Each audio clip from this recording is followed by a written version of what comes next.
Hello, good morning. Welcome to the Auto Intuitive channel. This is Isaac, and I do appreciate all of you subscribers and also my followers and commenters, whatever you want to call it, likers. Here today, ignore the cars in the background, by the way. You see the Tahoe over here? The snow plow, and there are people leaving church in the background. But I wanted to shoot this video because I just think these three are BMW's halo cars at this time. It's freezing outside, so they all have a 15-minute preconditioning on right now, so they're all warm inside for me. So my boogers don't start running down my face. But here you have an iX, BMW's electric halo car, fully electric. This car, when it came out, was about the X5 size. And it's got plenty of power. It's nice and comfortable, about 300 miles range. The grille, not all of us agree, but I think it's a cool car, and it looks great in black. These are the standard wheels. This one's actually a demo car, the first one that came to this lot. There are plenty more that I've seen in all kinds of colors. Here you have an i5. This is the newest of these three. So the i5, you could hear me with my nose there. The i5 is the halo car for a different reason. This car killed a twin turbo V8, which people like. So this is an i5 M60, and it replaces a twin turbo V8 M550, which is basically the best car under 100, I would say 200 grand, before you get to Bentleys and Astons and all that. And then here, the only one running with an engine on at this time, because I put it on, this is actually a hybrid. This halo car gives us hope that BMW will not kill the engine so fast. This is the XM. This is a full M car from the ground up, even though it resembles a X7 7-passenger. It is nothing like the X7 at all. From the ground up, suspension, it's not on air suspension, and it is a twin turbo plug-in V8. So there you go, there's the door where you plug it in, XM, and it sounds incredible. So let's go over why these are halo cars. Twin turbo V8 plug-in hasn't existed before for normal people. I'm sure it's probably existed for race cars or other stuff, but as you can see here, this car, the people that can buy this car, because this is the most expensive, most powerful BMW ever made, and also the biggest sports car. I believe nothing really handles like this thing. It doesn't lean. It's got plenty of weight. It's about 6,800 pounds. And let's jump inside. So inside it looks like an M car, right? So we still have hope here. It's got Bowers and Wilkins. This has a nice red interior. You have the new screens, the iDrive 8. Here, let's take you out of, and you still do have buttons down here. So this car is kind of like a previous gen BMW and the iX in one. One thing about this car that the others can't do, you wanna take a listen? Here we go. Oh my goodness. That's right. It sounds like a Ferrari, because the electric motor seems to be between the engine and the transmission, making things ultra smooth. And you can see the interior. So this interior here follows the LCI X7 interior, but you have these extra bolstered M seats specific to the XM, and you can see the roof there. You have the lights, and the roof doesn't open, weirdly. So let's go jump in the i5. Oh, by the way, there are your M1 and M2 buttons, designating that you're in a true M car. So let's jump into one next to it and you'll see the difference. Just want to show you guys why these three tell you where BMW is headed.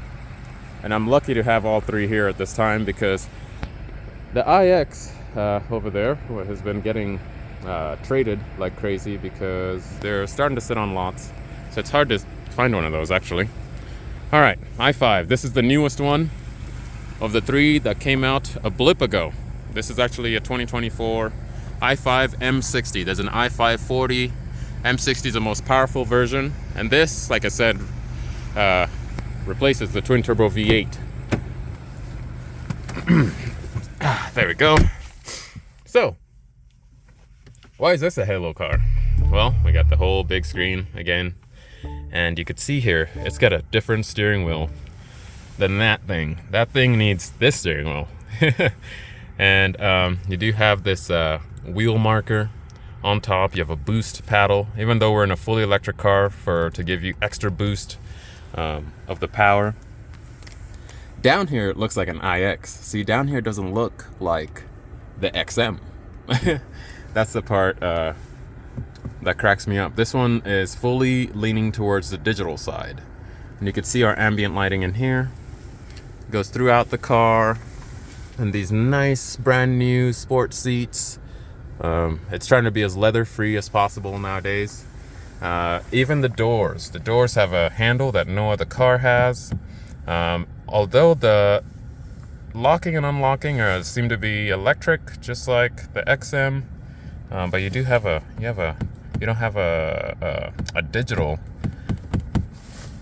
button to press, so the door opens, like in the iX right over there. Yep, you have a interior camera, which you could get in the other cars. So when you take a smile, it takes a picture of you. All right, we're going into the iX now. Oh, look at that, Bowers & Wilkins. Look at this door. It's gorgeous, isn't it? Before we get to the iX, check out these giant 23-inch wheels on the XM, specific to this car. It's got a little Rolls-Royce thing going on. And this thing is just about near the size of a 7 Series now. So it's in between a 7 Series in my mind and a 5 Series. But it's extra fast as well. Here on the iX, oh, look at that windshield. This one has the heat. You know, I wish this windshield was an option on every single BMW.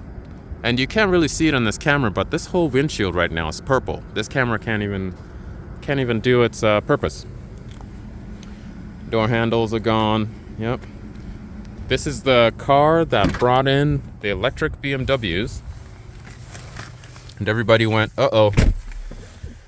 There we go. So this one has a hexagonal steering wheel, or whatever you want to call this. It's almost a square, which I don't mind. It's not as bad as the Teslas. But what I meant by the doors unlocking electrically is this button. See that? And also under there it has the latch somewhere here, I believe. Yep, there it is, to open it manually. I'm sniffling. It's cold. And then so there in the middle, you can see this is the electric. This car is leaning fully on the digital side, not like the XM. And there's the door. You got your seat controls there in the shape of a seat. The seats are unique to the iX, not like any other BMW. Can't find these seats in any other BMW, just like the XM and the i5. And you do have this screen. The iX ushered in the screen, by the way, when it came out. And there we go. Everything moves around. Let me press home button. Ta-da! So this car is still on the iDrive 8. I haven't seen an iX on an iDrive 8.5 yet. But anyways, I just wanted to do this video, short 10 minutes, to show what the future of BMW looks like. And these two, because that is what the new M5 will be underneath drivetrain wise, twin turbo plug-in V8. So the current M5 has like 617 horsepower. The one coming up will probably be over 800. And this one replaced a twin turbo V8 that people love very much. It still has ARS, anti-roll stability, rear steering.